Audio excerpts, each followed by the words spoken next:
aparecerá la notificación, vais aceptando. Y voy a presentar a Antonio Aguilera, que es una persona que dentro de su propia de la ONG en la que trabaja, la Fundación Savia, tiene una amplia experiencia en el trabajo de campo, conoce a fondo la ganadería, conoce a fondo la agricultura y a través de ella pues, hace un magnífico trabajo de conservación, de sensibilización para que, para que sea posible, ¿no? Unificar esa conservación de la naturaleza con la explotación racional de los recursos. Y tenemos la suerte y el privilegio de que sea el coordinador del grupo de trabajo de cambio climático del Comité Español de la UICN. Y desde este momento, pues le cedo la palabra para que vaya dirigiendo la sesión. Antonio, cuando quiera. Muy bien, bueno, muchas gracias, Jesús.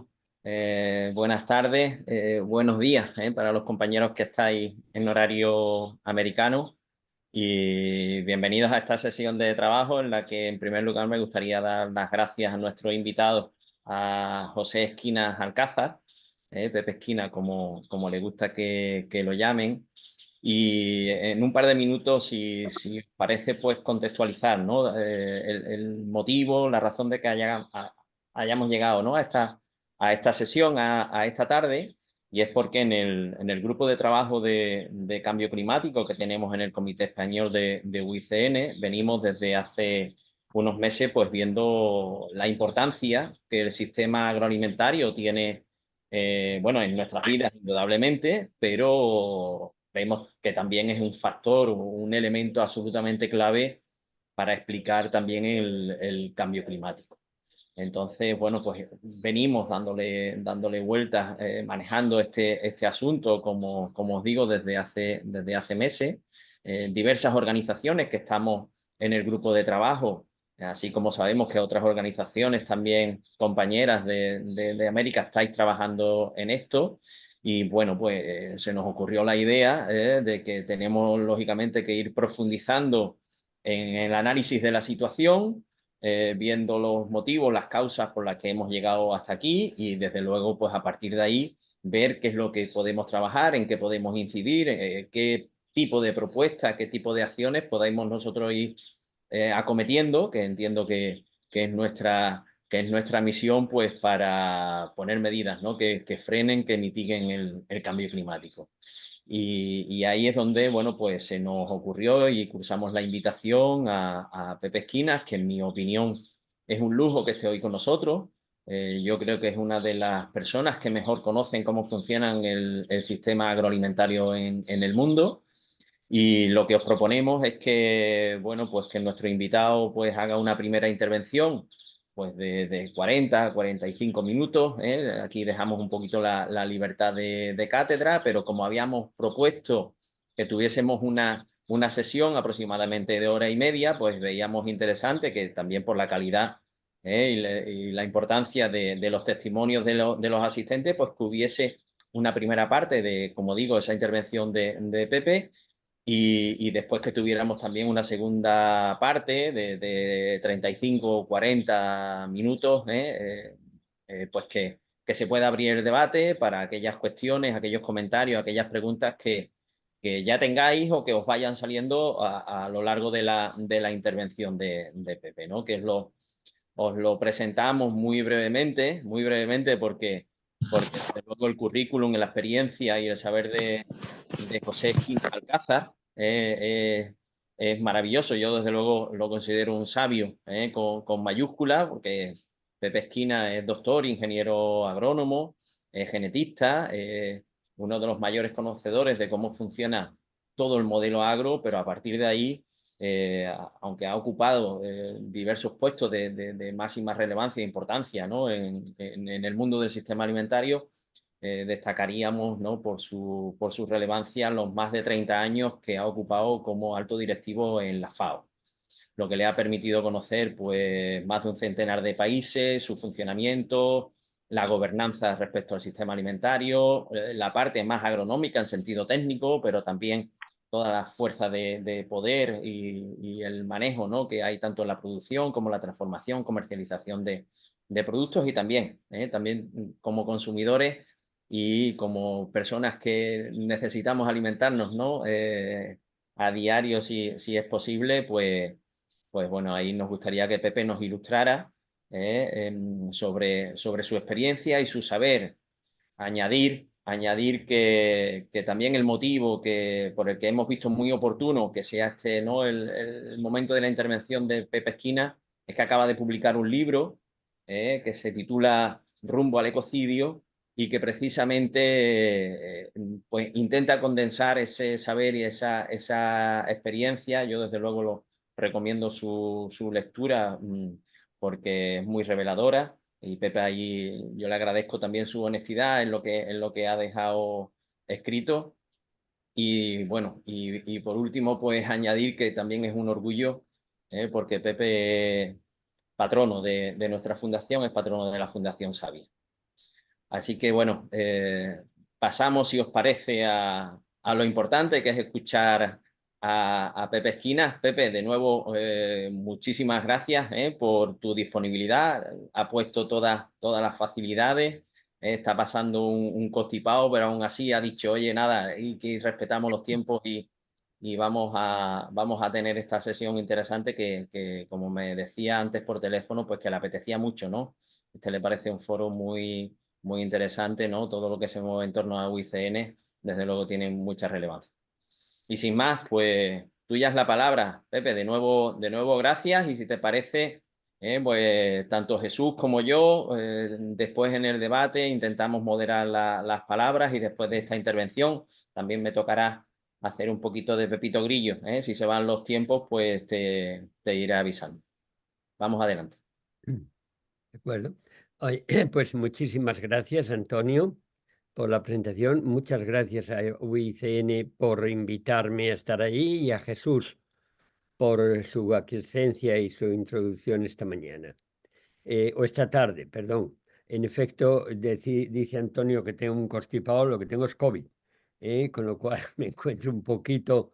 la verdad es que no es tan duro como uno pensaba, yo no lo había pasado hasta ahora, pero sí es verdad que te aturde la mente y tal. Por lo tanto, si hay deslices, perdonadme. Em, no es la primera vez que colaboro con UICN. Yo he estado 30 años en Naciones Unidas, en la FAO, en el tema de biodiversidad agrícola y en las negociaciones del CBD, del Tratado Internacional de Recursos Genéticos, del el protocolo de bioseguridad, etcétera, y ahí codo a codo con UICN, que era el líder en muchísimas de estas cosas. Es más, el primer borrador del Convenio de Diversidad Biológica lo hizo UICN en el año en el 89. Se le dio el mandato en Costa Rica. Lo que pasa es que luego había que llevarlo a Naciones Unidas para que pudieran negociarlo los países. Por lo tanto, un honor y una satisfacción el estar con vosotros en esta ocasión.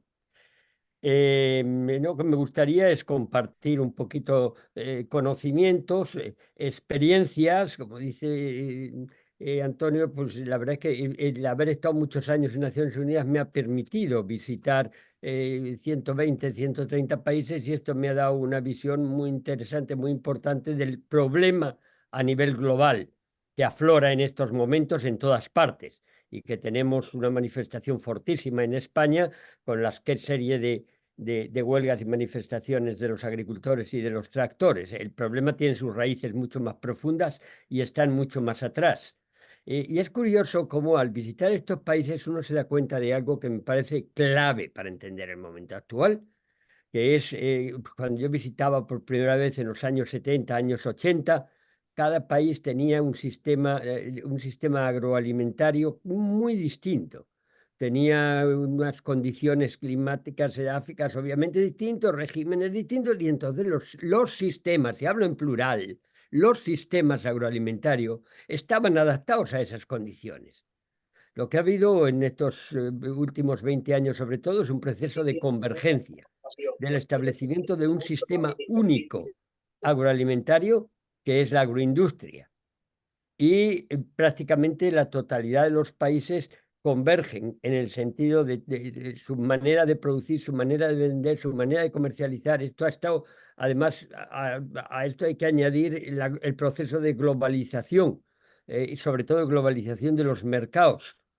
Y por otra parte, una ciencia y una tecnología y una innovación crecientes que permiten el hacerlo con mucha más eficacia, yo diría eficacia entre comillas, porque es eficaz para unas cosas, pero está produciendo interferencias en la naturaleza tremendas que no se podían pensar en un primer momento. Y olvidando muchas veces que nosotros no somos más que parte de esa naturaleza y por lo tanto cualquier cambio que se produce en la naturaleza nos puede afectar y nos afecta profundamente y que hay que ser cautos en esas cosas. Bien, dicho eso, que sería una especie de pequeñas reflexiones, vamos al momento actual y hablando con Antonio esta mañana sobre cómo enfocarlo. Yo suelo empezar con el tema del hambre, lógicamente. Si yo he estado en la FAO y los últimos datos son 832 millones de personas tienen hambre en el mundo, que traducido en latín paladino, pues es que 17 millones de personas mueren cada año como consecuencia del hambre y la malnutrición, o que 35.000 personas mueren cada día. Si os dais cuenta, estamos hablando de 5 o 6 veces más que los que morían de COVID en el peor momento de la pandemia. Por lo tanto, es una tragedia y no es baladí. Suelo seguir por ahí bastante y tal, para luego desembocar en las implicaciones del medio ambiente. Yo en este caso me voy a centrar en las implicaciones, obviamente en el medio ambiente, puesto que vosotros sois el grupo de cambio climático y por tanto relacionado con el medio ambiente. Em, eh, Antes de eso, sí, deciros una cosa para que veáis un poco la tragedia del hambre comparado al mismo tiempo con otro elemento. Quiero decir, el mismo día que mueren de hambre 35.000 personas, estamos gastando en armamento 40.000 millones de dólares. ¿Eh? Con ese dinero que gastamos en armamento podríamos alimentar a los muertos del día durante 120 años y por lo tanto no tiene ningún sentido. No, es que el hambre no se puede erradicar, se puede erradicar. De hecho, fijaros, porque la gran falacia, y aquí entra mucho el tema del medio ambiente, pero la gran falacia con la que nos encontramos constantemente es que dice, no, hay que producir mucho más y por lo tanto hay que sacrificar el medio ambiente y todo lo que sea para dar de comer a la humanidad. Bueno, este dato clave. Hoy producimos el 60% más de lo que la humanidad entera necesitaría para nutrirse. El problema no es la falta de alimento. El problema es el acceso a los alimentos. ¿Eh? Y no lo digo yo, Kennedy en el 63, en el primer Congreso Mundial de Alimentos, ya dice, tenemos hoy los medios, 1963, los medios y la capacidad de erradicar el hambre de la faz de la Tierra. Necesitamos la voluntad política de hacerlo. Entonces, la producción se ha incrementado profundamente. Nuestra capacidad científica y tecnológica, hoy mucho mayor que en el 63, es enorme y permite alimentar a todos.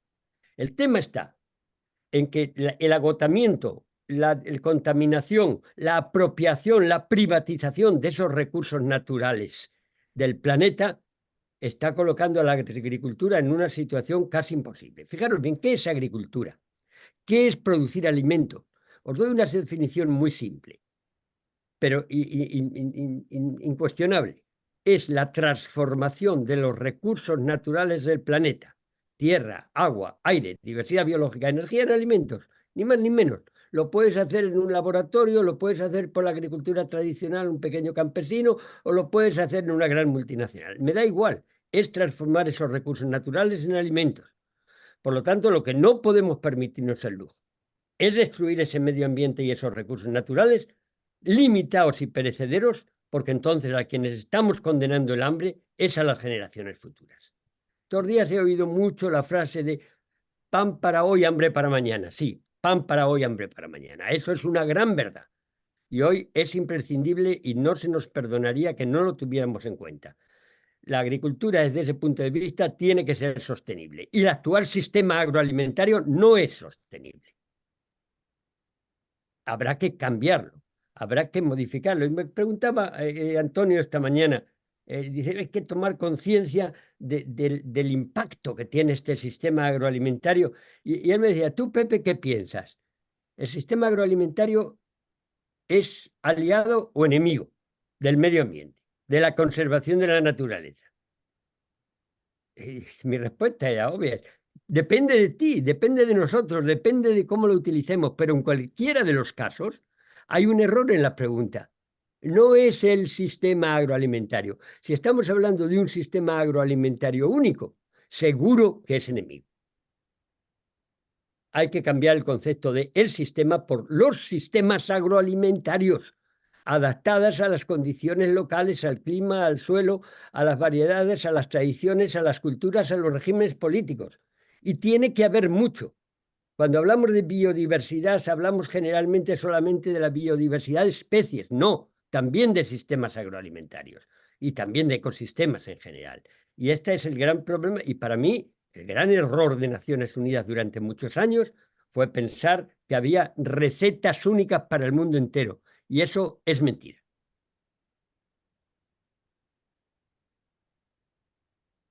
Dicho eso, ahora os daré algunos datos que muestran la interrelación que hay entre el sistema agroalimentario y los cambios climáticos. Y simplemente voy a dar datos bastantes, pero lo que busco con eso es que podamos razonar y debatir juntos. Yo no tengo la solución, nadie tiene la solución, pero estoy echando en falta en los análisis que se hacen en los medios de comunicación justamente los elementos necesarios para ese debate. Y no se está yendo en profundidad, se están haciendo análisis absolutamente superficiales y que en definitiva nos llevan a más de lo mismo, y más de lo mismo nos lleva a agravar los problemas y no a solucionarlos. Vamos a ver. Mira, según el panel de expertos de alto nivel de cambios climáticos, el actual sistema agroalimentario, prácticamente unificado, es responsable de verter a la atmósfera 11.000 millones de toneladas métricas de gases de efecto invernadero, que es un 29% de los gases de efecto invernadero responsables del cambio climático. Es mucho más que la mayoría de los sectores productivos. Y sin embargo, eso lo estamos olvidando bastante. Y dicen, bueno, sí, realmente es el 29%, decía de todo, pero es que dice, comer es necesario. Comer es necesario, es imprescindible. Tirar los productos que comemos no es aceptable. Y el tema es, y son datos de Naciones Unidas, son datos de la Unión Europea, que un tercio porque claro, uno se puede plantear, ¿cómo es posible que si producimos el 60% más de lo necesario, muera de hambre tanta gente? ¿Cómo es posible que se siga diciendo se necesita producir más? Pues mira, los estudios realizados muestran que un tercio de la producción mundial, 1.300 millones de toneladas métricas, se pierden o se desperdician por el camino. Eso significa que a nivel de Europa son 89 millones de toneladas métricas. A nivel de España, 7,7 millones de toneladas métricas. ¿Sí? Se pierden y se desperdician en el camino. En el caso de los países desarrollados, la inmensa mayoría de lo que se pierde y desperdicia se tira a la basura. En el caso de los países en desarrollo, hay otra serie de limitaciones, como es la falta de camiones refrigerados, la distancia de los centros de consumo y de producción, la falta de refrigeradores dentro de las propias casas. Pero en Europa, en España, estamos perdiendo 169 kilos por habitante y año. La inmensa mayoría de ello termina en el cubo de la basura, sea por las familias, sea por los restaurantes, sea por los supermercados. Y el 30% de lo que estamos tirando a la basura va en envases sin abrir porque ha caducado. Pero es que hay más, porque es que casi otro tercio, casi otro tanto, lo estamos tirando como basura a nuestros estómagos sobre todo en sobrealimentación y mala alimentación.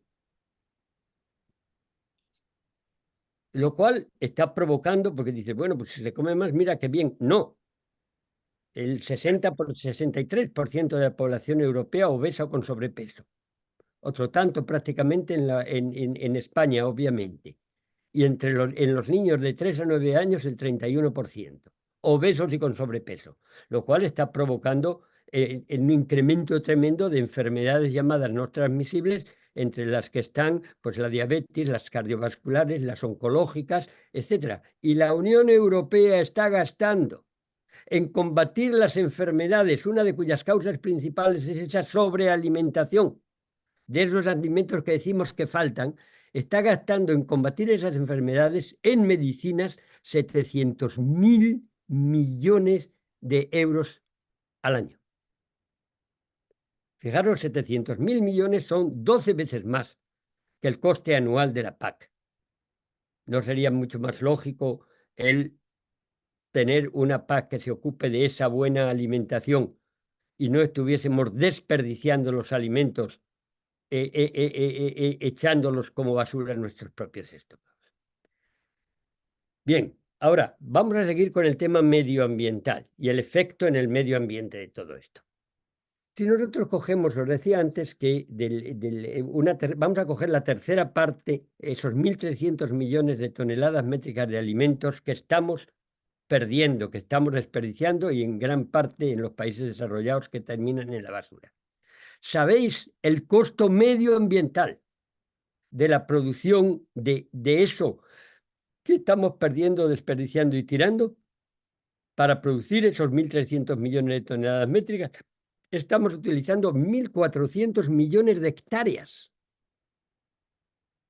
que es 28 veces la superficie de España, si es que toda esa superficie de España fuese tierra fértil. Para producir lo que no va a llegar a ninguna boca, estamos utilizando una cuarta parte del agua dulce del planeta, 250 kilómetros cúbicos de agua dulce. Para producir eso que no se va a comer nadie, estamos contribuyendo a los gases de efecto invernadero responsables del cambio climático con un 10%, 10-12%.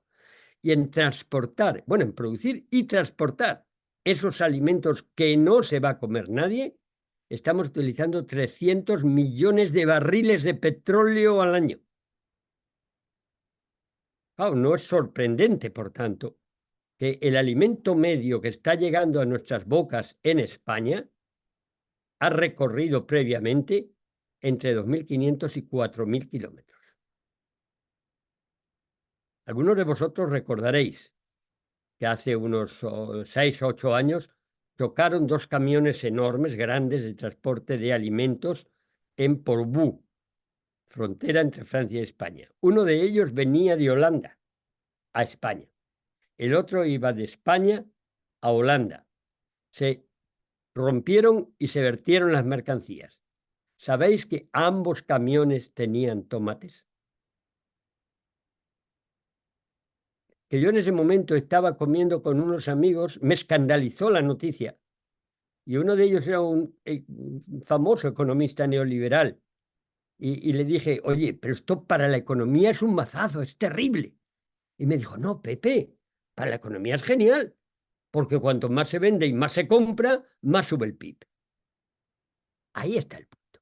Más sube el PIB. Yo no me lo creía, luego comprobé que eso es verdad. Y si nosotros, en vez de estar aquí, nos vamos a la calle, hacemos una orgía, nos pilla un coche, 4 van al hospital y otros 3 al tanatorio, sube el PIB. ¿Qué medida de indicador de desarrollo tenemos? Es absurdo. Y todas estas son causas reales. Porque lo que se mide es lo que se desarrolla o se deja de desarrollar. Bien. Esto para deciros un poquito qué impacto tan tremendo está teniendo no solamente la producción agrícola, sino el uso, el consumo y el desperdicio que estamos haciendo de la misma sobre el medio ambiente. Hay un estudio conjunto del año, me parece que es 2020, del relator de Naciones Unidas para el Derecho a la Alimentación y el relator de Naciones Unidas para para sanidad, para la sanidad alimentaria. Y da unas cifras terribles del efecto, no solamente ya de lo que estamos desperdiciando, sino el efecto que este tipo de agricultura está teniendo sobre el medio ambiente. Yo voy a dar algunos de esos datos, para no entrar ya tanto en detalles, pero me parecen muy relevantes.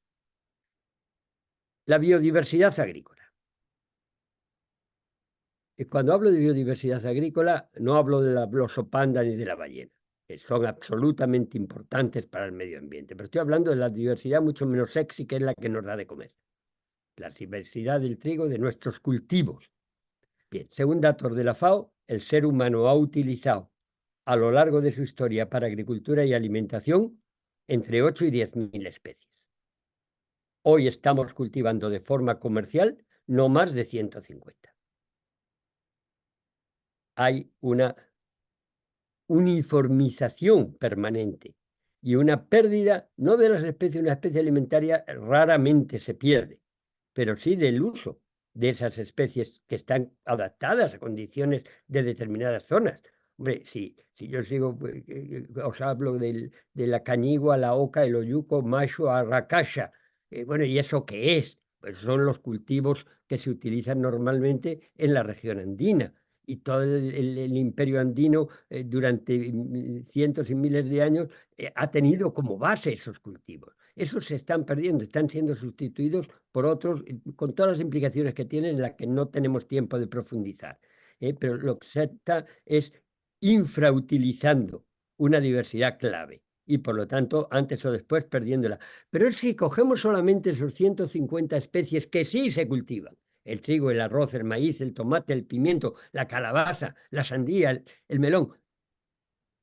Hemos perdido en línea de media el 93-94% de la diversidad de variedades tradicionales que había a principios del siglo pasado, el siglo XX. Yo hice mi tesis doctoral colectando melones de España en todo el territorio nacional. Colecté unas 380 variedades distintas de melón. Hoy no se comercializan más de 8 o 10. Y aquí sí, todo lo demás se pierde. El agricultor lo está sustituyendo, y lo está sustituyendo por otras variedades que considera más productivas, sobre todo después de la Revolución Verde. Pero atentas, ¿son más productivas? Sí, en tanto en cuanto les añaden los pesticidas, insecticidas, un determinado tipo de maquinaria, el tipo de abonados X que te está vendiendo la misma casa comercial, Monsanto o Syngenta o la que sea. ¿Sí? Entonces, esto se está perdiendo con lo que eso implica, porque con esa pérdida de diversidad adaptada perfectamente a las condiciones locales de cada lugar durante 10.000 años de agricultura. Aún recuerdo cuando yo era niño, mi papá decía: Pepe, guarda esta sandía porque aguanta muy bien hasta Navidades, o guarda este melón porque es muy resistente, se han muerto los otros este, o guarda estos tomates porque son muy dulces, guarda la semilla para el año que viene. Había una selección permanente y un proceso de adaptación y coadaptación a los cambios impredecibles del medio ambiente. Hoy eso se ha perdido, hoy se está sustituyendo por esas variedades comerciales que te va a vender después la casa X, la casa comercial, junto a los agroquímicos correspondientes. Pero es que hay más. Hay otra diversidad biológica agrícola de la que se habla, y no solo agrícola, de la que se habla muy poco, que es la diversidad intravarietal. Cada una de estas variedades de los agricultores. Yo recuerdo cuando era niño, visitaba los pueblos, en cada uno tenían una variedad distinta y cada una tenía una gran diversidad intravarietal dentro de la variedad, que es lo que permitía que se siguiera adaptando. Esa diversidad intravarietal. Bien, hoy, por ley, una ley derivada de uno de los acuerdos de libre comercio, que es el TRIPS, hoy, por ley, una variedad, para que sea posible comprarla y venderla, tiene que ser uniforme y estable. Por lo tanto, por ley se prohíbe esa diversidad. Esto prácticamente, esta ley del TRIP, del Tratado de Libre Comercio, está imperante en el mundo entero, pero hay países donde se ha llegado más todavía a prohibir completamente el uso de esas variedades tradicionales. En el caso de Tanzania, hace 3 años sale una ley que prohíbe a los agricultores el sembrar sus variedades tradicionales bajo multa de 200.000 euros o 10 años de cárcel. Como no tienen los 200.000 euros, van a la cárcel.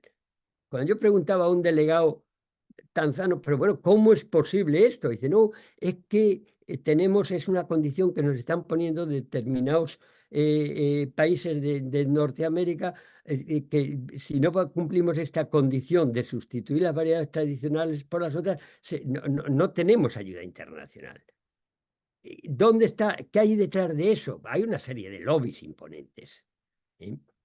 Que son los que están empujando en esa dirección. Me estoy refiriendo a esas grandes compañías semilleras, de las que ya he mencionado algo antes. Pero por otra parte, entonces, por lo tanto, se está perdiendo esa diversidad como consecuencia de ese conflicto entre economía y ecología. Pero es que hay más en los suelos, donde eran fundamental y siguen siendo los agroquímicos, perdón, los agroquímicos, los microorganismos, porque es los que producían el nitrógeno, el fósforo, etcétera, que dan de comer a las plantas y que permiten cerrar los círculos, hoy están siendo degradados. 75% de los suelos agrícolas del mundo hoy son suelos degradados. Son suelos en los que ha desaparecido gran parte de esa microflora y microfauna y que por lo tanto no se cierran esos ciclos. Esos ciclos que a su vez, al no cerrarse el ciclo del nitrógeno, del carbono o del fósforo, pasan a la atmósfera en forma de gases de efecto invernadero y por lo tanto a causar el cambio climático. Pero por otra parte, a esas plantas que antes las alimentaba el suelo, ahora el suelo es solamente un sostén, es solamente el anclaje en que se mantiene de pie la planta, porque les tenemos que dar artificialmente, porque ese exceso de agroquímicos ha matado esos microorganismos y tenemos que darlas de comer artificialmente como un enfermo en la UBI a través solamente de un incremento cada vez mayor de fertilizantes. Es una pescadilla que se muerde la cola. Hace un par de semanas estuve en Ciudad Real, de donde procedo, y hablando con un agricultor que conocía hace muchos años, me enseñaba la tierra y dice, mira, aquí siempre hemos sembrado lentejas, pero es que ahora, a menos que le echen muchos abonos, ya no salen. Claro que no salen. Ese suelo fértil en su momento ahora está perdido, está desertificado prácticamente y sí, tienes que echar cada vez más abonos para conseguir el mismo efecto. O las aguas que han sido contaminadas de esa misma manera con un exceso. No digo que el abono no sea bueno, sí, en cantidades moderadas, pero las aguas, los acuíferos, donde se han contaminado en gran parte, pero el problema está que ahora cuando se reduce la cantidad de agua en los acuíferos a casi un 20%, la concentración, la densidad de esos productos nocivos aumenta, hasta el punto de que en el Valle de los Pedroches, desde hace 3 meses, no se puede beber el agua de los acuíferos, porque no es aceptable para el consumo humano. Claro, nosotros podemos ir a la tienda y comprar la botella de agua, pero las plantas, los animales que están bebiendo ese mismo agua, que están necesitando ese mismo agua, tanto si son silvestres como si son cultivadas, es tóxico para ellos y entonces desaparecen especies. El caso clarísimo de las abejas, ¿eh? Casi el 60%, no más, el 70 y tantos por ciento de las abejas y de los insectos polinizadores en los terrenos cultivados han desaparecido, con lo que eso implica principalmente para las plantas endogámicas, puesto que desaparece la polinización. Todo eso está poniendo en peligro el planeta y está poniendo en peligro la alimentación de las generaciones futuras, que tienen que transformar unos recursos naturales cada vez más escasos y privatizados, porque en la medida en que esos recursos naturales son escasos y están contaminados, crece el apetito por apropiárselos y especular con ellos. Y entonces ahí nos encontramos en que realmente quién va a alimentar o con qué recursos naturales van a producir los alimentos en las generaciones futuras. No, evidentemente hay determinadas soluciones en las que yo no creo y las que podemos sacar en el debate después, si queréis. Quiero ir un poquito más deprisa porque me doy cuenta que el tiempo pasa y que ahora, cuando uno busca las causas, ¿por qué está ocurriendo esto? ¿Qué razón perversa hace que estemos, eso, el pan para hoy, hambre para mañana, que estemos intentando producir cada vez más y más barato, con lo que eso puede significar, o sin tener en cuenta lo que significa para el medio ambiente? Pues mira, una de las razones para mí clave es la mercantilización de los alimentos. Yo recuerdo cuando era niño, se me caía un trozo de pan al suelo y mi abuelita, mi mamá, mi papá decía, Pepito, cógelo, bésalo y cómetelo. El alimento era sagrado, era la base de la vida. Hoy no, hoy tiramos a la basura no solo el pan, el jamón jabugo, si es preciso, en un envase porque ha caducado. Eso es una pura y nuda mercantilización. Hoy no se produce para alimentar, se produce para vender, porque cuanto más se vende y más se compra, más sube el PIB. ¿Eh? Y por otra parte, otro de los elementos que causa todos estos problemas es el proceso de uniformización, sea de los sistemas agroalimentarios, sea de un número de cultivos, o sea de o sea de las variedades, etcétera, que eso lleva a una pérdida de la capacidad de adaptación a los cambios impredecibles del medio ambiente. Pero todo eso, mercantilización y uniformización, lleva consigo la pérdida de control por parte no solo de los agricultores, que no tienen control y están sufriendo las consecuencias, el pequeño agricultor, sino también y sobre todo por parte de los propios países, que ahora dependen cada vez mucho más de una serie de esas grandes compañías multinacionales. Si recordáis, hace poco se unió la Monsanto con la Bayer, pero se habían unido previamente la Syngenta con la China o la Steven con la Dow. Hoy esas tres grandes fusiones de multinacionales controlan el 75% de las semillas comerciales del mundo y el 63% de los agroquímicos. Y aquí no olvidéis una cosa. A mí me recuerda una frase de el señor Kissinger, Henry Kissinger, que murió con 102 años hace pocos meses. Tipo sumamente inteligente, para mí una de las personas más inteligentes que he conocido. Pero aunque ideológicamente estoy en las antípodas. Pero este hombre, él dice en una ocasión una frase que a mí me quedó muy grabada. Dice, quien controla el petróleo controla los gobiernos, pero quien controla los alimentos controla los pueblos. Y este es el gran problema. Quien controla los gobiernos controla los pueblos. Y hoy, si no somos capaces de tener capacidad para producir nuestros propios alimentos, dependemos exclusivamente de estas grandes y de otras grandes multinacionales que se dedican a la distribución, etcétera, etcétera. Esa ha llevado a una deslocalización y una gran dependencia. Tenemos una prueba palpable. ¿Por qué una guerra en Ucrania tiene que hacer que suban los alimentos enormemente en España? Se está utilizando el alimento, primero, bueno, porque dependemos de ellos. El 60% del trigo, que antes se producía todo en España, se está importando de Ucrania, de las tierras negras. ¿Eh?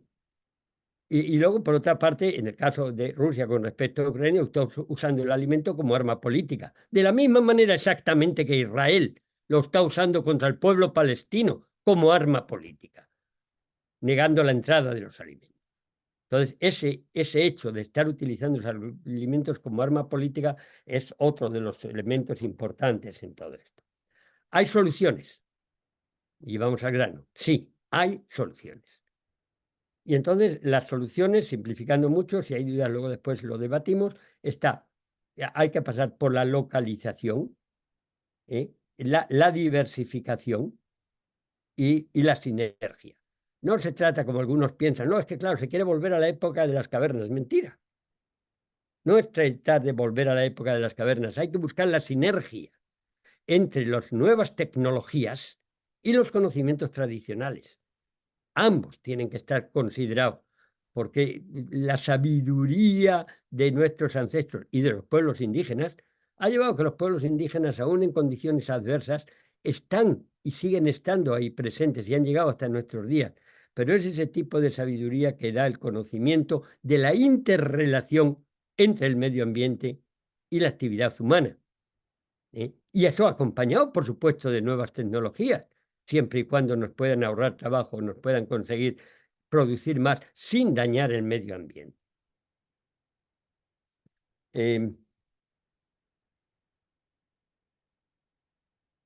Cuando hablamos de localización, y por lo tanto de localización es acercar lo más posible la producción del alimento a nosotros, estamos hablando también de agricultura familiar. Y ahora, claro, aquí viene la gran pregunta. Y uno dice, bueno, pero es que esa agricultura familiar, esa producción local, esa producción agroecológica, ¿permite alimentar al mundo? Mira, os voy a dar un dato interesantísimo de la FAO. que apenas se le ha dado divulgación, por razones obvias, de 2014. Se hizo un estudio profundo, no sobre cuánto producía cada tipo de agricultura, sino de la comida que sí llega a la boca del consumidor a nivel mundial, de la que no se pierde o se desperdicia por el camino, ¿de dónde procede? Y entre el 75 y el 80% de la comida que sí llega en el mundo a la boca del consumidor procede de la agricultura familiar y el pequeño agricultor. Entonces la pregunta es, ¿quién de verdad alimenta al mundo?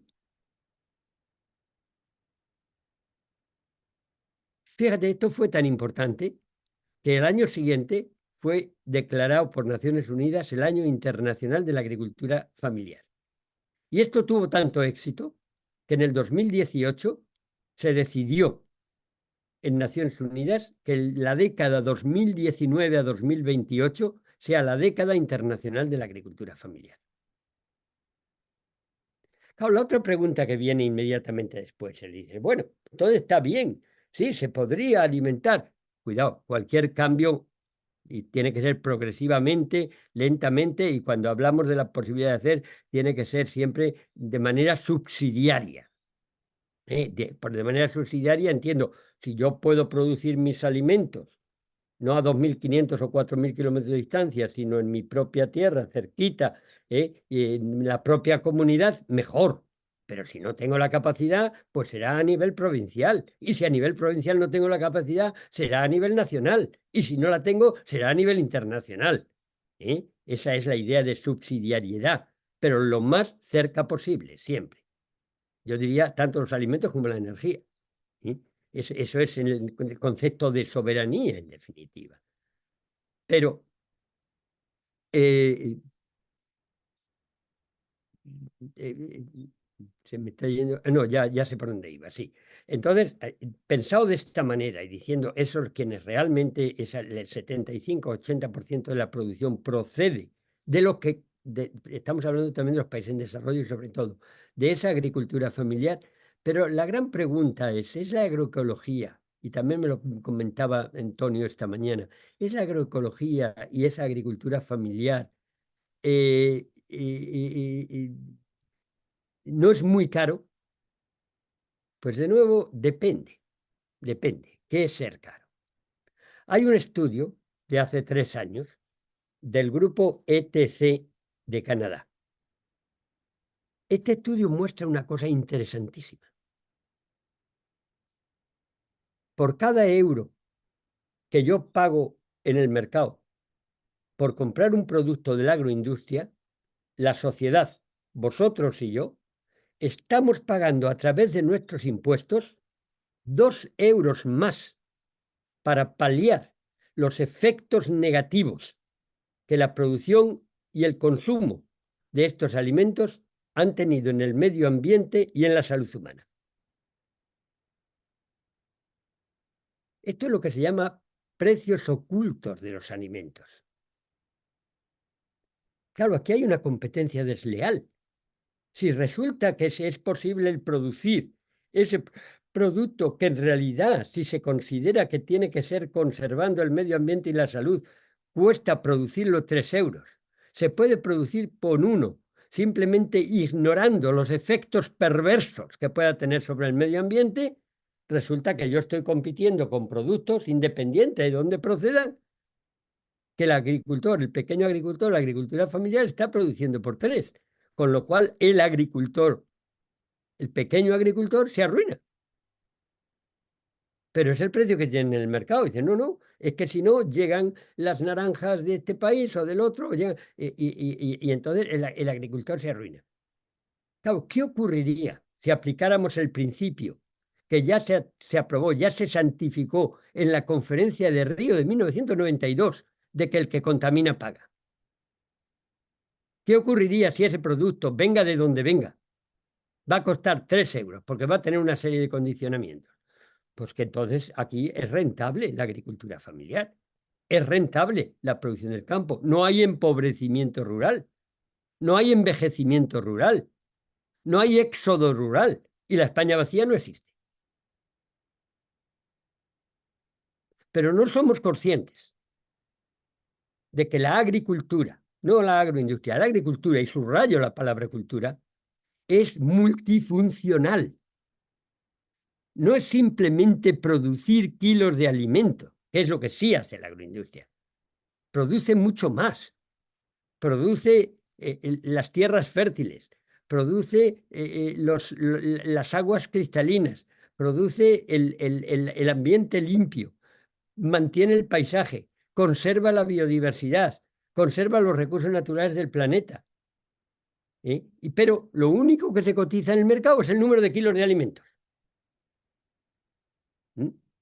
Entonces, yo creo que es importantísimo el tener en cuenta, si queremos que nuestros hijos tengan un futuro sobre la tierra, tenemos que dejarle esos recursos naturales en las mismas condiciones en que las hemos encontrado. Los africanos tienen un dicho muy bonito. Dice, los recursos naturales del planeta y el medio ambiente no nos pertenecen. Los tenemos en préstamo de nuestros hijos. Estamos robando a nuestros hijos cuando no los mantenemos.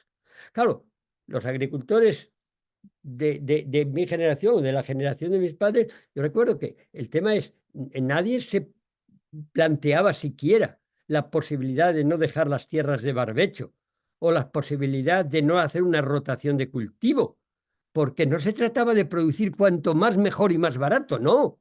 Se trataba de que ese capital tierra había que dejárselo a sus hijos. Era lo que les iba a dejar, era la herencia de sus hijos, era el pan de sus hijos. Y ahora se ha producido un elemento inverso completamente tremendo.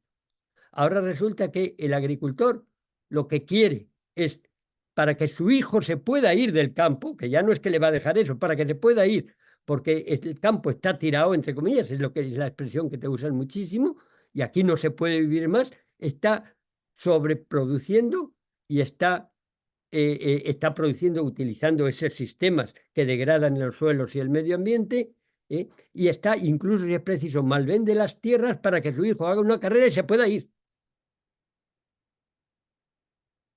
Algo está yendo muy mal en todo esto. Claro, esto hasta hace poco afectaba al pequeño agricultor. En estos momentos, como el problema sigue creciendo, como la apropiación, especulación y contaminación de los recursos naturales sigue aumentando y la escasez sigue aumentando, esto ya está afectando también a los grandes propietarios. Y eso justifica lo que está ocurriendo con las tractoradas, etcétera, etcétera. Lo que lamento profundamente es que no se hace un análisis de profundidad, de decir qué es lo que está ocurriendo. Claro, lo que está ocurriendo, si os fijáis bien, lo que está ocurriendo es que se está mirando solamente la producción agrícola, que es lo que se va a vender, y se está intentando, se está manteniendo, no se cuestiona el sistema de producirlo, porque parece como que no hubiese ninguna alternativa. Y sin embargo, claro, la alternativa, yo hablaba antes de localización, ponerlo más cercano, diversificación. Cuanto más diversidad en número de cultivos, en número de variedades, diversidad dentro de la variedad, más capacidad de adaptación y por tanto menos dependencia de las semillas comerciales uniformes y estables que te van a vender las grandes multinacionales, y sinergia, usando la sabiduría tradicional, pero usando también absolutamente las nuevas tecnologías, incluido, por ejemplo, el riego por goteo y muchísimas otras, con una investigación que tiene que ser mucho más local que internacional. Bien, pues ahí es donde estamos justamente, pero esto significa quitar poder a quien en estos momentos acapara el poder sobre el campo, sobre la producción agrícola. Entonces, alguien me podrá decir, sí, pero claro, si hacemos eso, significa que la comida en vez de 1 vale 3. Pero si vale 3, hay más hambre, porque la gente no puede pagarla. Cuidado, cuidado. Vamos a ver. Si estamos diciendo que el costo de la producción es 3, y que si alguien produce destruyendo el medio ambiente, tendrá que reponer el medio ambiente como estaba, o sea, tendrá que pagar 2 euros más para reponer el medio ambiente en las condiciones en las que estaba, entonces ese dinero va a algún lado. Ese dinero que hasta ahora lo estamos poniendo nosotros con nuestros impuestos es lo que se ahorran las grandes corporaciones multinacionales. Con lo cual, lo que está viendo en el fondo, cuando nosotros pagamos por los daños realizados a través de nuestros impuestos, estamos haciendo una subvención encubierta a la gran agroindustria. No se trata de que la agroecología tiene que ser subvencionada, no. Se trata de que hay que parar esta barbaridad de hacer una subvención encubierta a la agroindustria. Y en ese caso, ¿quién se ahorra ese dinero? Realmente, ¿quién lo está pagando? Nosotros lo estamos pagando con los impuestos a través de el Ministerio de la Salud y el Ministerio del Medio Ambiente o el Ministerio de Trabajo. Entonces, si realmente nosotros somos capaces de producir sin dañar el ambiente y sin dañar la salud y fomentar ese tipo de alimentación sana, este dinero se lo ahorra el Ministerio de la Salud y el Ministerio del Medio Ambiente. Y sin embargo, con ese dinero que sí está llegando a través de el que contamina paga, pues lo que habrá que hacer es subvencionar al pobre. En otras palabras, el que dice es que si cuesta 3 yo no puedo comer. No, tú vas a tener los dineros necesarios, o vas a tener o en especies o en dinero, o te doy el dinero para que puedas comer hasta que ganes más, o estoy abaratando los alimentos para ti. Pero esto no se hace con los impuestos a todos. Yo creo que hay que separar entre estas cosas. Y por lo tanto, la solución la tenemos y de alguna manera está en nuestras manos. Yo veo que el tiempo pasa. Otros elementos importantes también para tener en cuenta son, porque hemos hablado de elementos técnicos y políticos, producir cercano, investigación local, etcétera. Hemos hablado de elementos económicos, como el precio real de los alimentos, y no podemos engañarnos o hacer trampa al solitario. Ese es el precio real de los alimentos. Hemos hablado también de la soberanía desde el punto de vista de que no podemos tener que la llave de la despensa, de nuestra despensa en España, la tenga Ucrania, o la tenga en el caso de la soja Brasil, con los efectos perversos que la producción de esa soja está teniendo en la selva brasileña. Pero es darle la llave de la despensa. Por lo tanto, soberanía alimentaria absolutamente esencial. Pero hemos hablado de un poquito de otra cosa, que son las leyes. Leyes en dos sentidos. Hay que cumplir de uña puñetera vez y para siempre los acuerdos vinculantes que ha firmado nuestro país y ha ratificado nuestro Parlamento. Se llame Convenio de Diversidad Biológica, se llame Tratado Internacional de Recursos Fitogenéticos, o se llame, ¿cómo se llama? O se llame Derecho a la Alimentación. Pero es que hay otros acuerdos internacionales que sí se están cumpliendo y que habría que considerar su modificación porque están dañando profundamente la agricultura sostenible. Hablábamos antes del TRIPS, el artículo 27.3b del TRIPS, Trade Related Intellectual Property, el artículo 27.3b exige que para poder comercializar una variedad sea uniforme y estable, con lo cual excluye, de hecho, todas las variedades de los tradicionales de los agricultores.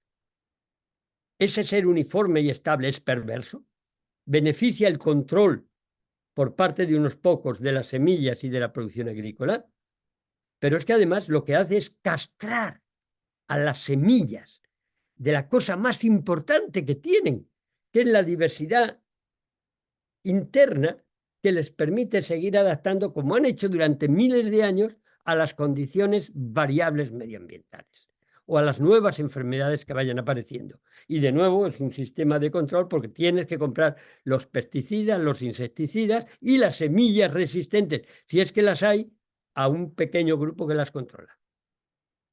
Por lo tanto, leyes justas, cumplir las que hay y modificar las que todavía no tenemos. ¿Sí? En fin, esto es un poco lo que os quería decir. También se puede ir un pasito más allá. Y quizás sea útil desde el punto de vista de la UICN, que es porque hasta aquí todo esto debería de alguna manera estar reflejado en los ODS y lo está relativamente, porque no es contrario, los ODS no son contrarios a esto, aunque no se especifica siempre los objetivos de desarrollo sostenible. Pero es que hay otra serie de problemas que tenemos que verlos de una vez para siempre, que son los problemas donde los ODS no llegaron. Los ODS, la Agenda 2030, con todas sus imperfecciones, ha habido un consenso de todos los países del mundo. Nadie puede decirme, no, la Agenda 2030 es una rémora, es una... No, no, no. Quien dice eso o es un ignorante, o es un ambicioso, o está siendo pagado. Es imprescindible, pero no es suficiente. ¿Qué quiero decir no es suficiente? El consenso se obtuvo en aquello en lo que había consenso, en que los países, todos los países del mundo pudieron ponerse de acuerdo. Pero cuando tú entrabas en una serie de causas profundas que están en el propio corazón del sistema económico y político, o que son intrínsecos al propio sistema, ahí no podía haber acuerdo. Por lo tanto, no está en los ODS. ¿De qué hablo? Del PIB como medida del desarrollo. Hay ya varios países que lo han modificado. Australia tiene el índice del progreso, Nueva Zelanda el índice de bienestar, Bután el índice de felicidad, etcétera. Y están funcionando. O el otro tema gravísimo, el tema de las generaciones futuras. Que yo sé que lo habéis cogido y yo sé que Antonio está jugando un papel importante ahí y UCN también. Pero ¿qué ocurre en el tema de las generaciones futuras? Es otra de las grandes asignaturas pendientes, porque es una de las debilidades de nuestro sistema económico político. Trato de explicar. Las generaciones futuras no votan y no consumen, por una razón muy simple, porque no han nacido. Pero eso se puede de alguna manera superar ese problema, sí, se puede, a través del defensor de las generaciones, bueno, a través de una justicia intergeneracional, a través de los derechos de las generaciones futuras que deberían aprobarse, pero muy simple, el defensor de las generaciones futuras, que lo tienen ya 15 o 20 países en el mundo, que es como el defensor del pueblo, pero cuya función es defender los intereses de las próximas generaciones. Y ante cada ley preguntarse cómo afectará esta ley a las generaciones y exponerlo en el Parlamento. Después la ley se aprobará o no, pero no sin tener en cuenta el impacto sobre las generaciones futuras. Eso es otra de las cosas inherentes al propio sistema democrático, que hay que mejorarlo justo para salvar la democracia, más democracia. Hay que darle voz a las generaciones futuras, pero tampoco consumen. Y al no consumir, aquí hay otro elemento interesantísimo.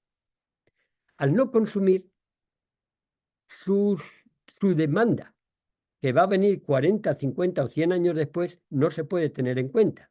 Y aquí es la gran falacia del sistema de mercado, que seguramente es el menos malo de todos los sistemas, pero que tiene debilidades. Y que esa debilidad es cuando nos damos cuenta que esos recursos naturales son limitados y perecederos, y son para uso y disfrute de esta generación y todas las que vienen después. ¿Cómo haces ahí en la oferta y la demanda? El mercado funciona muy bien cuando son productos manufacturados, pero cuando estás hablando de los recursos naturales del planeta, lo que estás midiendo es una oferta fija para uso de todos los que van a venir después también, y una demanda que solo puedes medir la de esta generación. Entonces no tiene sentido. Ese precio que sale como componente de oferta y demanda está absolutamente infravalorado. No nos sirve. Hay que introducir las necesarias correcciones al mercado para que pueda funcionar. Es más, diría, para salvar el propio mercado. Lo que pasa es que no lo salva de la ambición cortoplacista de algunos, sino que lo libera de esa ambición. Y por eso, de nuevo, ahí entra el concepto de que el contamina paga. En definitiva, lo que estoy diciendo es que hay que hacer converger el precio económico y el precio ecológico o el precio energético. Es que hay que integrar en el precio económico, que es el precio de producir, hay que integrar en ese precio el valor energético y el valor, o sea, en otra parte, la huella ecológica, para poder dejar los recursos en las mismas condiciones que lo encontramos. Cuando, en definitiva, hacer converger economía y ecología. Y cuando Aristóteles por primera vez utiliza la palabra economía, la utiliza en el sentido de la gestión de la casa, de su casa pequeña y de la casa grande, que es la tierra. Y lo hemos tergiversado de tal manera que hoy economía nos mide cosas que no tienen nada que ver con eso, que es el valor mercantil, ni siquiera real, de las cosas. Y hemos tenido que inventar en el siglo pasado otra palabra, que es ecología, que significa lo mismo, la gestión de la casa también, en griego, para poder subsanar el problema de la desviación del significado de la palabra economía. Hay que de nuevo volver a hacerlos converger, ¿eh? Hay que considerar otra cosa importante desde el punto de vista legal. Esta mañana leía en el periódico una cosa que me llamó la atención, pero me pareció muy interesante, que es determinados tipos de agricultura están constituyendo un ecocidio masivo. Bien, el libro mío del que hablaba Antonio, en el que trato todas estas cosas, se llama Rumbo al ecocidio, de la editorial Espasa. Y no por casualidad rumbo al ecocidio, porque el tema es cómo cambiamos el rumbo que estamos imprimiendo al planeta Tierra en estos momentos. Bien, pero en efecto el tema que allí hay que perseguir, y es importante, y hay muchos grupos que lo están haciendo, es el ecocidio. El matar el ecosistema, el romper los equilibrios naturales de ese gran cuerpo al que nosotros todos pertenecemos, que es la naturaleza, tiene que ser considerado crimen contra la humanidad y poder ser juzgado en el Tribunal Internacional de la Haya. Y esto no lo digo yo solamente, lo ha dicho el Papa y lo ha dicho el Secretario General de Naciones Unidas. Pero hagámoslo realidad. Y yo creo que en todos estos elementos a más largo plazo de los que he hablado, generaciones futuras, PIB, converger economía, ecología, ecocidio, el IUCN está en condiciones extraordinarias para concienciar, para analizar, para llevar estos mensajes a los países de buena voluntad y para provocar sobre todo un debate inteligente sobre los mismos. Por otra parte, otra de las cosas que también IUCN puede hacer es promover la transparencia. Por ejemplo, hablaba antes del precio económico, el precio ecológico, tenían que estar incluidos en el precio económico. Obviamente, de la noche a la mañana eso no lo podemos hacer, sería subir todo muchísimo. Pero lo que sí podemos empezar a hacer desde ya es que en la etiqueta haya una estimación del precio ecológico y energético. Que diga, el coste que usted va a pagar por este producto es 10. Pero a esto habría que añadir, en buena ley, y en el futuro lo haremos, un coste energético que es de tanto o ecológico que es de tanto y que tiene en cuenta el transporte, de dónde viene, cuántos kilómetros ha recorrido, cuánto petróleo ha gastado, etcétera, etcétera. De manera indicadores, ¿eh? Y esto ya se está haciendo también en algunos países. Es factible, esos datos se pueden conseguir, pero si no se intenta no se van a conseguir nunca. Entonces, ahí no nos tomamos, porque muchas veces dice, sí, esto está muy bien, pero es imposible, porque eso es una utopía. Mira, don Miguel de Unamuno decía que si 5 personas creen que una utopía es posible, ya no es una utopía, es una posibilidad. Es preciso soñar con una realidad que lleve a la salvación del planeta Tierra, porque nuestra especie puede desaparecer. El planeta Tierra no la he dicho mal, no es la salvación del planeta Tierra, es la salvación de nuestra especie. El planeta va a seguir, pero lo va a tener que hacer con nosotros, sin nosotros, si nosotros nos comportamos como estamos haciendo, como un virus contra el planeta, por razones de cortoplacismo y de egoísmo inaceptable. Entonces, tenemos que ser atrevidos a la hora de pensar. Claro que la abolición de la esclavitud era considerada una utopía hace siglos y se consiguió. O claro que la segregación entre blancos y negros en Estados Unidos era imposible que se acabase, hasta que llegó Martin Luther King y tuvo que dar la vida, pero eso se hizo, al menos legalmente. O claro que la liberación, la libertad de la India era imposible hasta que llega Gandhi pacíficamente con desobediencia civil. O el apartheid en Sudáfrica, etcétera, etcétera. Lo que quiero decir es que las cosas son posibles y honestamente os digo, mi opinión personal es que bendita Greta Thunberg, que ha sido capaz de demostrar que es posible movilizar a los jóvenes y que hoy tenemos Viernes por el Clima en el mundo entero, movilizando a millones y millones de jóvenes de 20 a 25 años, o incluso ella empezó a los 15 manifestándose en el Parlamento. Por supuesto que se puede, pero hay que pensar que se puede y hay que querer poder. Y hay que poner la voluntad para hacerlo y no limitarnos a criticar a quien sí lo hace. Pero además hay formas incluso mucho más sencillas, que es el eslogan de Río de 92, de la primera conferencia de la Tierra. Por cierto, yo estuve allí representando a la FAO y estuve allí de la mano de UICN. ¿Mm? Y en la conferencia de Río el eslogan principal era piensa globalmente, actúa localmente. Claro que podemos actuar localmente. Pero además hay que transformar. Alguien me decía, no, es que yo soy tan pequeño que no puedo tener un impacto en la sociedad. Bueno, ese es que nunca ha dormido con un mosquito en su habitación. Podemos tener un impacto en la sociedad.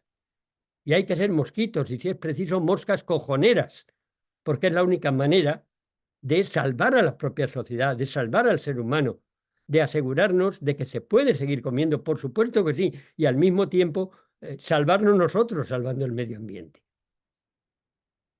Y transformar, así actuando a nivel local, nuestro carro de la compra en un carro de combate por un mundo mejor. Si es que no pensemos que consumir es un acto inocuo. Tanto el voto como el consumo son las dos herramientas que el ciudadano tiene para cambiar el mundo. Y en el caso del consumo, claro, si yo consumo esto o aquello o lo demás allá, si yo compro más de lo que necesito, estoy fomentando un tipo de mundo distinto. Si yo no solamente compro solo lo que necesito, por lo tanto no tiro a la basura, sino que además busco qué sistema de producción y si ese sistema de producción ha llevado a dañar el medio ambiente o no, y lo tengo en cuenta a la hora de comprar, y me doy cuenta de que comprar es un acto político y que comprando esto o aquello estoy incentivando o desincentivando determinados tipos de producción, estoy contribuyendo también con mi grano de arena. En fin, yo creo que ya me he pasado seguramente bastante de lo previsto. Si no Bueno, olvidé una cosa, recordaré dos frases de estaríamos, Gandhi. Una es, la tierra tiene recursos para satisfacer las necesidades de todos, pero no la avaricia de alguno. Y la otra es, sé tú el cambio que esperas ver en el mundo. muy bien, tú eres un magnífico ejemplo, Pepe. Y muchas gracias porque dice, me he extendido, pero no es fácil condensar un tema tan extraordinariamente complejo como muchos de los temas que has apuntado y que lamentablemente pues, no te ha dado tampoco lugar a profundizar como nos hubiese gustado. Pero yo creo que también merece la pena ese ratito ahora de debate, y invito a que los compañeros que quieran intervenir, pues pidan el turno de palabra. Me ha dicho Jesús por el chat que está pendiente para ese turno. Yo, como sabes que soy economista y confluimos ahí, yo te compro esa idea de acercar ecología y economía. Es verdad que el sistema ahí nos tiene que decir la realidad, lo que hay detrás y muy bien, ¿no? Denunciado esa subvención encubierta que están las multinacionales. Y mientras piden el turno de palabra, yo aprovecho para conectar lo que has dicho con lo que está ocurriendo en estos días, porque, bueno, no sé si los compañeros de América lo están siguiendo, pero tenemos una movilización muy importante, yo creo que la más importante de todo del sistema agrario, los agricultores y los ganaderos de toda Europa se están manifestando. Y ahí me gustaría aprovechar y preguntarte, vinculado a esto, Pepe, tu opinión, porque hay dos reivindicaciones importantes de los agricultores y los ganaderos, que son esos acuerdos de libre comercio, ¿no? Y aprovechamos que estamos personas de distintos países, ¿no? Para, bueno, pues preguntarte, que lo has apuntado, ¿no? Lo de la globalización y lo de, lógicamente, la gobernanza y lo de lógicamente, tener cerca la producción preferentemente familiar del consumo, pero es verdad que a veces pues, hace falta no producirlo lejos porque es donde digamos, se dan las mejores condiciones, ¿no? Y esa globalización durante mucho tiempo nos lo han bendecido, nos lo han dicho que es algo fantástico, ¿no? Y una de las reivindicaciones que tienen los agricultores y ganaderos europeos son precisamente esos tratados de libre comercio, y eso enlazado con una cuestión y aprovecho sobre el tema de la concentración y el poder en la gran distribución agroalimentaria. donde en esa cadena alimentaria los grandes sufridores somos los que estamos en los extremos, los agricultores y los ganaderos en una punta y los consumidores en otra, y en medio pues una gran distribución también copada por multinacionales que son las que en muchos casos pues están dominando, ¿no?, ese mercado, que nos dicen qué es lo que podemos comer, a qué precio, en qué momento, y que en la práctica pues están ejerciendo, en mi opinión, un poder desmesurado por esa concentración, ¿no? Apenas son unos compradores, mientras que el sistema productivo está muy, muy atomizado y lógicamente mucho más atomizado los consumidores, ¿no? Ahí yo creo que tenemos otra piedra angular de qué es lo que está fallando, ¿no?, para que tengamos alimentos a precios justos, sanos y sostenibles. Bueno, si te Bueno, parece, empieza por ahí y ya después yo le cedo vale, no, puede la empezar por palabra al aquí, pero profesor, que ya veo alguna mano levantada, ¿eh? en definitiva son, o pues, si quieres, hacemos más preguntas. Pues venga, pues Venga, y de todas maneras tomo nota de esta y ahora hablamos. Jesús, tú das el turno. Yo veo, es que no sé si los veo a todos. Veo a Antonio Como Merchán, que ha pedido la palabra. las manos te van a aparecer arriba a la derecha, así que le Vale, podemos pues dar la palabra a Antonio Merchán, Antonio que tengo el Merchán. gusto de conocer, así que adelante. Dale al micrófono, Antonio. Hola, buenas tardes. Muchísimas gracias por su exposición muy clarificadora. Yo quería plantear, porque me he visto bastante reflejado en algún aspecto que ha señalado usted. Yo soy de un pueblo agrícola, mi padre es un trabajador del campo con muy poquitas tierras. Y bueno, pues yo viví entre mi infancia y mi juventud ese cambio de modelo de producción de las semillas tradicionales a los nuevos modelos que había que comprar cada año las semillas y con ello los productos para atender que no hubiera mala hierba, es decir, un cambio. Pero claro, eso supuso para la gente menos pudiente de mi pueblo que un aumento de su producción, por lo tanto, un aumento de ingresos que permitió a sus hijos, los permitió, yo soy un caso, soy un maestro jubilado, los permitió pues poder acceder a los estudios. Hasta esa época solo estudiaban los hijos de las familias más pudientes del pueblo. Entonces, claro, para mí eso me genera, pues, lógicamente, un cierto choque porque entiendo lo que usted plantea, pero a su vez la realidad es que supuso un cambio bastante importante para personas que entonces no teníamos posibilidades económicas por el origen de nuestra familia. Entonces, bueno, pues quisiera que lo desarrollara usted un poco más, aunque ha señalado algunas de las cosas. Si podemos seguir acumulando algunas preguntas, ¿no? Tenemos otra mano Bueno, levantada, vamos a tenemos a Zaida responder a Ruiz. estas dos porque veo que son por Venga, caminos muy pues distintos. Es que estaba responde pensando a que estas iban a dos hacer y una después simultánea. damos la palabra a Zaida. Vale, vale. Bueno, dos cositas. Empiezo con esta última, que me parece interesante. Lo del el tema del hijo. Dices que tú recuerdas cuando seleccionabais las semillas, las mejores, las más resistentes, las que sabían mejor, las que se adaptaban a la receta de la abuela. Porque cada una de estas variedades tiene un sabor y han surgido las recetas tradicionales en función de esos sabores. Pues ahora cuando lo aplicas la misma receta a otra variedad de tomate, dices, hostias, es que no sabe igual. Claro que no. Bueno, pero, y dices que todo esto, cuando empieza a aparecer lo que tú has definido, que en el fondo sería la Revolución Verde, en los años 60, años 70 del siglo pasado, permite dar estudios a los chicos, entre ellos tú, o a mí mismo, o etcétera. Esto es cierto. Y la Revolución Verde fue buena. El tema es que el control de la Revolución Verde pasó en pocos años a manos de las grandes multinacionales. Entonces, ¿era bueno el echar abonos que permitían incrementar la producción o echar pesticidas que permitían un mayor control de las plagas? Sí, en cantidades moderadas. El tema está siempre en cantidades moderadas. Si tú haces eso, no estás rompiendo los equilibrios, estás ayudando a la planta a producir más o a combatir una enfermedad. Pero si tú lo haces por exceso y no dejas que los equilibrios biológicos, que la relación entre esos insectos que te hacen daño y los predadores de esos insectos siga, si estás matando a esos insectos todos y si el pobre predador se va a morir de hambre, entonces estás alterando los equilibrios y estamos en lo del pan para hoy, hambre para mañana. estamos en que el exceso de las cosas son las que después van a llevar a la muerte de los microorganismos del suelo y a los suelos muertos y no suelos vivos. En un suelo vivo, en un centímetro cúbico de suelo fértil, el número de microorganismos que hay es superior al número de seres humanos que han vivido a lo largo de toda la historia de la humanidad, en un centímetro cúbico de suelo fértil. Si tú te excedes en el uso de agroquímicos, porque hay un dicho español, ¿no? La ambición rompe el saco.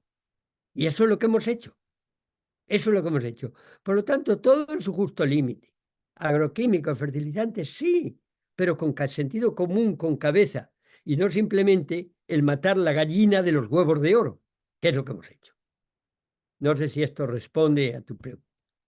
Bien, ahora la que tú decías, Antonio Aguilera, sí, yo creí que es un poco lo que, vamos, quiero decir, creo que lo he cubierto, no sé hasta qué punto, a lo largo de la charla. La globalización en el comercio internacional y sobre todo la globalización de los alimentos ha llevado, es verdad, a esta situación de tener que competir a nivel mundial. Pero es que las condiciones a nivel mundial son muy distintas. Es que las normas de sanidad, pero sobre todo de respeto al medio ambiente, van a cambiar mucho de un país a otro. Incluso yo iba a decir, si al menos hubiese una normativa internacional, ni la hay ni la habrá, pero además no sería suficiente con que la hubiese, ¿eh? Entonces yo creo que si hay algo, mira, un pueblo, hay que proteger nuestra agricultura. Es la base, no ya de la soberanía alimentaria, de la soberanía política. Porque tú puedes tener un pueblo sin teléfonos o sin coches, pero nunca podrás tener un pueblo sin alimentos, ¿eh? Y entonces el problema es eso, es lo que decía Kissinger, ¿eh? Quien controla los alimentos controla los pueblos. Lo que te decía hace un rato, ¿por qué tiene que subir el precio porque haya una guerra en Ucrania? Hay algo que no podemos ceder, la llave de nuestra despensa no se la podemos dar a terceros, sean países o sean compañías. No se la podemos dar a terceros. Tenemos que mantenerlo porque de esa depende nuestra independencia y por lo tanto nuestra propia democracia. El caso que os decía antes de Tanzania. Pobre país tiene que hacer unas leyes que van contra su propio interés de mantener las variedades tradicionales de sus agricultores, porque si no, no hay ayuda internacional. Pero cuanto más haga eso, más ayuda internacional va a necesitar, porque ya no puede producir sus alimentos. Un caso clarísimo para mí fue el de Benín en el 2007-2008, cuando la crisis alimentaria. Benín, debido a una serie de programas que desarrolló, fomentados por el propio Banco Mundial, Fondo Monetario Internacional, la propia FAO, fue sustituir a cientos de miles de pequeños agricultores por campos de algodón.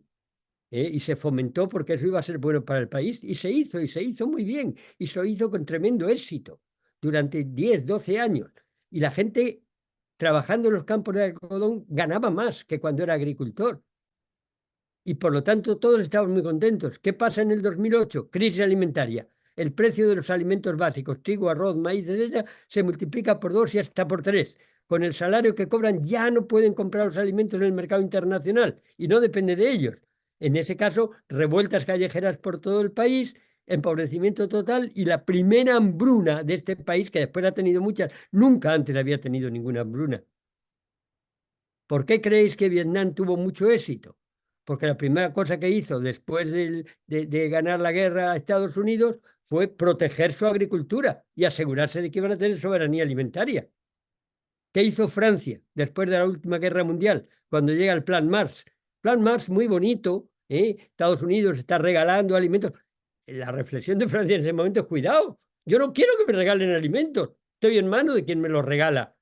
Y fomenta la soberanía alimentaria, la capacidad de producir sus alimentos. Hoy es el país que más, a pesar de las condiciones adversas, más produce de muchos productos alimentarios en su país y además es autosuficiente en casi todo. Bien, pero esa misma, esto pues sirve para cualquier país del mundo, desarrollado o en desarrollo. ¿Eso quiere decir que no se venda fuera? No, claro que hay que vender fuera, pero primero asegúrate de que tienes un seguro de alimentos, de que el alimento lo produces tú. Y yo diría lo mismo con el tema de la de la energía. En estos momentos, claro, resulta que se está sustituyendo energías renovables por todas partes, pero en manos de un pequeño grupo. Hace 3 o 4 semanas estuve en un pueblito de Guadalajara que vive mi hermana por allí. Y entonces, en este pueblo han metido 3.000 o 4.000 hectáreas de placas solares. Y estando en casa de unos amigos de mi hermano, unos estaban a favor, otros en contra. Pero entonces se va la luz. Y digo, hostias, ¿se ha ido la luz? Dice, sí, porque se exporta. Entonces, y el pueblo no lo tiene. No, hombre, no. Soberanía energética también. ¿Qué quiero decir con eso? ¿Sustitución de las energías fósiles por energías renovables? Absolutamente sí. Absolutamente sí. Pero eso significa que cada agricultor, cada comunidad, cada pueblo, cada provincia tenga la capacidad de producir su propia energía. En el caso más extremo, si yo soy agricultor y tengo 20 hectáreas, 1 o 2 la dedico para producir la energía que voy a gastar en cultivar en las otras 18. No Oh, simplemente sustituir unas multinacionales por otras, pues ahí estamos perdidos. perdona, José, tenemos una mano más alzada y una pregunta en el chat y unos 5 minutos, un poquito Vale, vale, más vale, vale. para terminar. Perdona que yo Así me extiendo a que, veces. no, Llámame no, la no, yo, atención yo cuando creo que quieras. el público está disfrutando mucho de tus intervenciones y todo el tiempo ganado. Lo que pasa es que hay horarios, ¿no? Sobre todo para nuestros No, no, no, no, compañeros de de acuerdo, América de que acuerdo. están, nosotros estamos ya pensando en retirarnos, pero ellos están arrancando la jornada laboral. Así que, bueno, tenemos voy a dar paso primero a Zaida Ruiz, que lleva más tiempo, así que y después a Sergio. Hola, disculpadme que no voy a poner la cámara porque entonces me ralentiza vuestro audio y vuestro sonido. Bueno, pues estoy flipando, estoy hasta temblando, pero de emoción. Maravilloso, maravilloso, maravilloso. Mire, nosotros nos dedicamos justamente a lo que usted nos ha descrito por completo. Somos una familia que recupera suelo, soberanía alimentaria, diversidad de especies, transformación agrícola, fundamental. Venimos del universo agrícola del Ejido y de Almería. Y hemos pasado a la agroecología más profunda, a la soberanía alimentaria más profunda. Y yo me dedico a la restauración de suelo para el bosque y la soberanía alimentaria desde el bosque.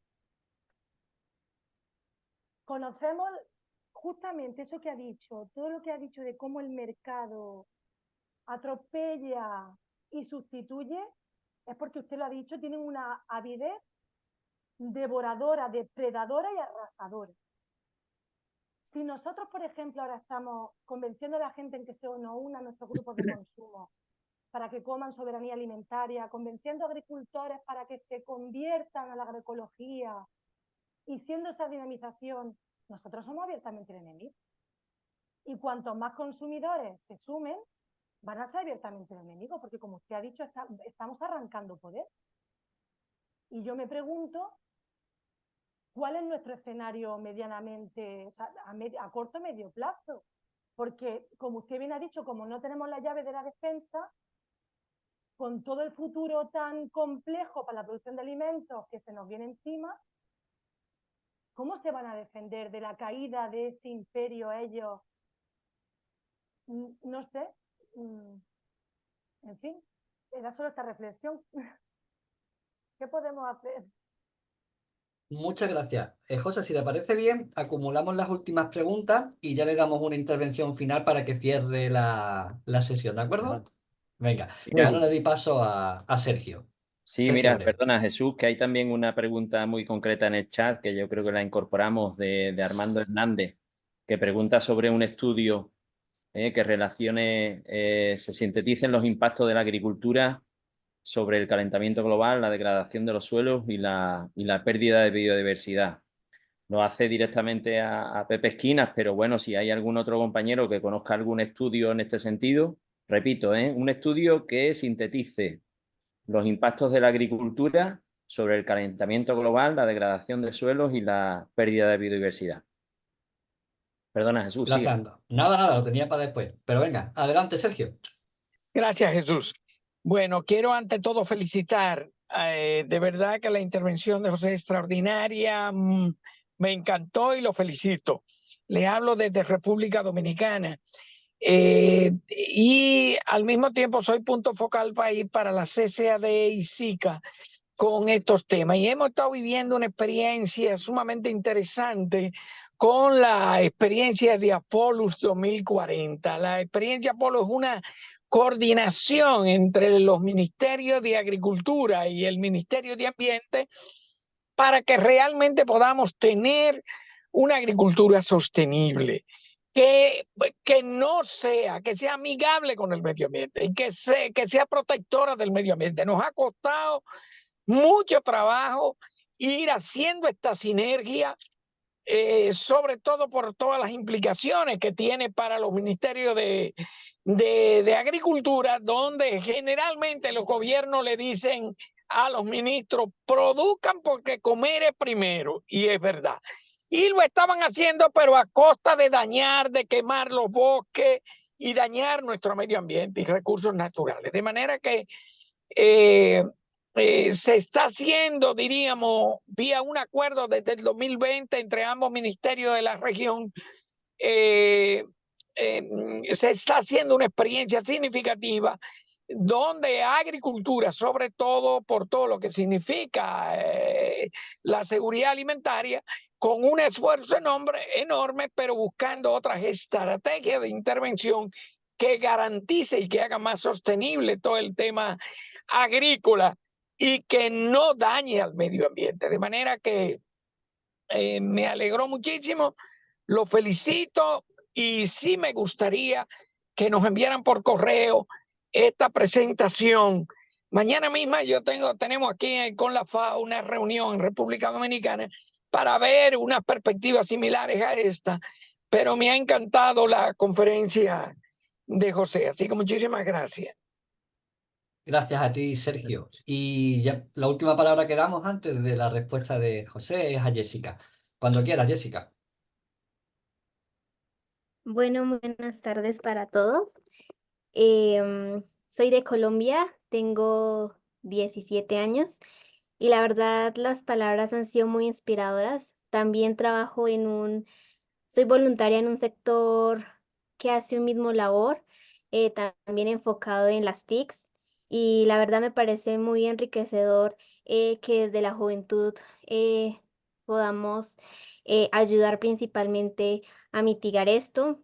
Soy hija de campesinos, vivo rodeada de toda la parte agrícola y pues me gustaría la verdad saber cómo podemos o cómo puedo participar eh, con ustedes, también adquirir ese conocimiento y pues seguir impactando tanto en mi país, en la sociedad y a nivel mundial con todos estos proyectos tan bonitos. Muchas gracias, Jessica. Pues José, le dejo ya el remate de la magnífica jornada. Bueno, no, muchísimas gracias a vosotros, muchísimas gracias por esta participación final también. Realmente tengo muy poquitas cosas que añadir, porque muchos de las últimas no han sido preguntas, sino reflexiones en voz alta. Zaida, la verdad es que me has emocionado con las cosas que has dicho. ¿Y qué podemos hacer nosotros? Pues es un poquito lo que te comentaba, las cosas que he comentado en la última parte. Que es la idea de ser colibrí. Y os cuento el cuentecito del colibrí, el yo hago mi parte. Es un bosque en llamas, todos los animales huyen despavoridos, todos menos un colibrí que va al lago, coge una gotita en el pico y la echa sobre el fuego y vuelve al lago y otra gotita y en él se encuentra el elefante que va despendolado huyendo. Dice, ¿qué hace el jodido colibrí? Huye, que está quemando. Le dice, no, no, yo estoy intentando apagar el fuego. Y dice el elefante, ¿y tú crees que lo conseguirás? Y la respuesta es, yo hago mi parte.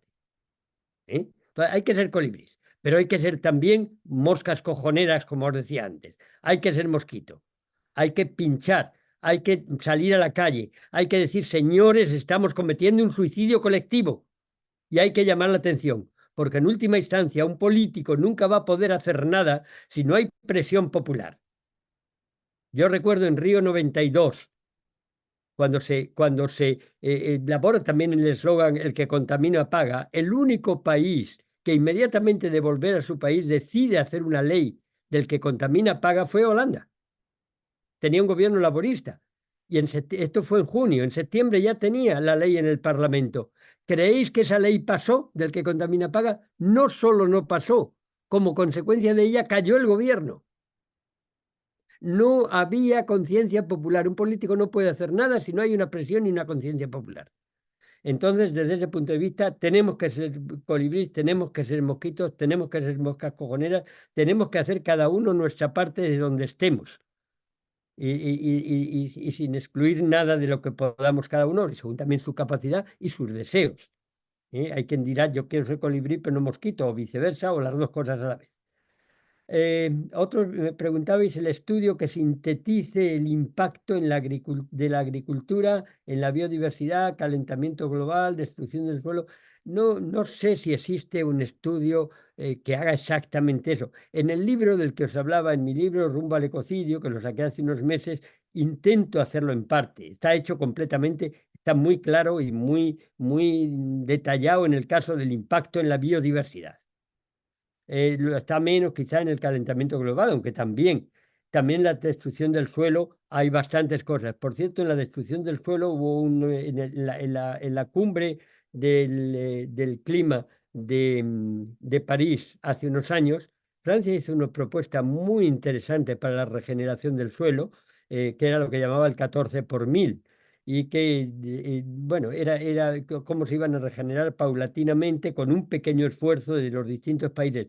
Esa propuesta, que hubiera sido de una utilidad enorme, solo la firmaron 30 países. Sin embargo, esa regeneración es posible y hay un caso muy bonito, pues yo siempre pensé que regenerar el suelo podía llevar cientos de años y resulta que no. Hay un proyecto financiado por el Banco Mundial y por el gobierno de China en la meseta de Loess y ahí han conseguido una extensión que estaba totalmente degradada, pero una extensión superior al tamaño de toda Grecia, perdón, de toda Bélgica, y lo han regenerado el suelo ese. Y ahora mismo no digo que es un vergel, pero casi. O sea, que si existe la voluntad de hacerlo, se puede hacer. Y bueno, como te digo, ese tipo de estudios hay muchos, pero sobre cosas distintas. Uno que lo haga todo en su conjunto, eso es lo que yo intenté con el libro, no lo habré conseguido o no, pero obviamente la capacidad que uno tiene y además la extensión, que tampoco puede ser excesiva, es limitada. Bueno, Sergio de la República Dominicana. Me encanta de lo que has contado una cosa importantísima, que sea un esfuerzo interdepartamental de distintos ministerios. No se puede pensar que el problema de la agricultura lo va a resolver los ministerios de Agricultura solamente. Primero, porque no tienen la capacidad, pero en segundo lugar, porque muchas veces tampoco hay la voluntad. Los ministerios de Agricultura son ministerios muy técnicos y muy pequeños y normalmente donde los grandes multinacionales tienen un poder inmenso cuando realmente los efectos de determinados tipos de agricultura van a estar pagados por los ministerios de salud, por el Ministerio de Consumo, por otros ministerios. Y entonces les implica a todos ellos. Y cuando dices el costo que una cosa tiene, lo que ahorras en un ministerio lo beneficias en el otro. Por lo tanto, hay que tratar el problema en su complejidad y en su conjunto, lo que significa que tiene que ser siempre comisiones interministeriales, porque el tema es interdisciplinario. Y finalmente, Jessica, me ha encantado que con 17 años, con esa juventud maravillosa, estés interesada en estos temas. Extraordinario, extraordinario. Sigue adelante. No te puedo decir, me dices, ¿cómo puedes colaborar conmigo? Mira, yo tengo casi 80 años. He cumplido hace poco 79. Entonces yo no llevo a cabo ningún programa. Creo que mi función en estos momentos me queda la palabra, es dar testimonio, es decir las cosas que estoy diciendo y motivar. Pero estoy seguro que muchos otros que a lo mejor están ahí de distintas organizaciones de la sociedad civil te pueden decir coopera con nosotros. Ojalá. Y adelante. No cejes en esto porque es lo más importante que puedes hacer por ti, como joven, pero también por las generaciones futuras. Y agradecerles a todos.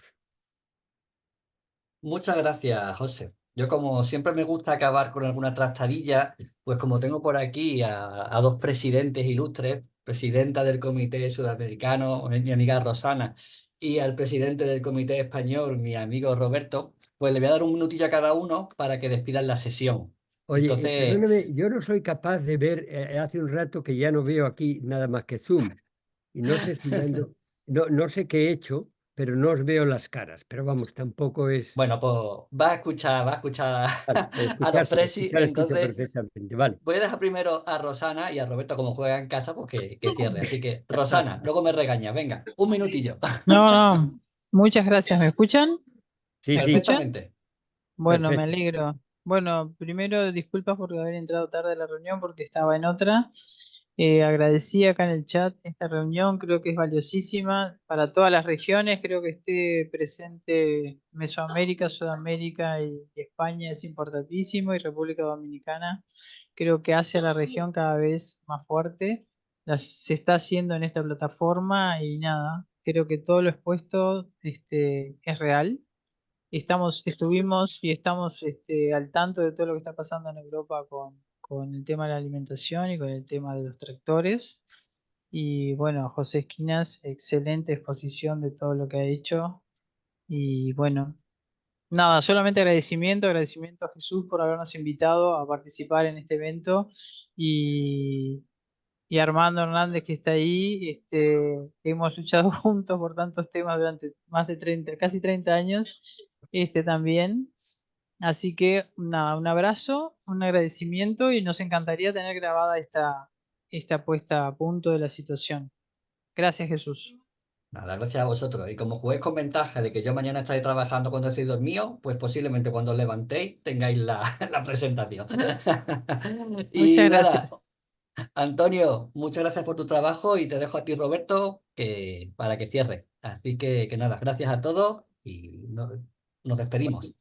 Pues nada, muchas gracias. Ya, como bien has dicho, una trastadilla porque no tenía por qué hablar. Aquí el protagonista es José, a quien agradecemos encarecidamente su trayectoria y su trabajo cuando cumples 80 años, que sigas ahí al pie del cañón, como será Jessica dentro de otros 70 años. Está ahí, pim, pam. Y yo creo que eso es lo que nos tiene que motivar e ilusionar, ¿no? Que seamos una sociedad crítica, que seamos una sociedad constructiva, que no nos agotemos en el trayecto, aquellas personas que estamos un poco más motivadas o sensibilizadas con todo esto y lo que has dicho pues es toda la realidad, ¿no? La decisión está en nuestras manos continuamente, nuestro voto, nuestra compra, en nuestro día a día y tenemos que continuar ahí, tenemos que buscar la fórmula para seducir al resto de personas, para seguir formando e informando contra todos esos fakes que hay y que seamos capaces de construir un mundo mejor. Así que, Antonio, mil gracias por generar este pequeño espacio en el intercultural, internacional y sobre todo a ti, José Esquinas, por tu trayectoria y por ser parte, que también eso, como dicen mis amigos, ya te vale, de los libros de mi mesilla, que bueno, no tienes otra cosa que leer, que siempre lo mismo, ¿no? Pues yo no me agoto tampoco y creo que está muy bien. Oye, espero que te ayuden a dormir. Sí, sí, pero ya por agotamiento, ¿eh? Así que muchas gracias a todas las personas que estáis aquí contribuyendo en vuestro día a día para preservar nuestro planeta. Gracias. Muchas gracias. Muchas gracias, un Adiós. abrazo. Muy bien, bueno, pues muchas gracias a todos, ¿eh?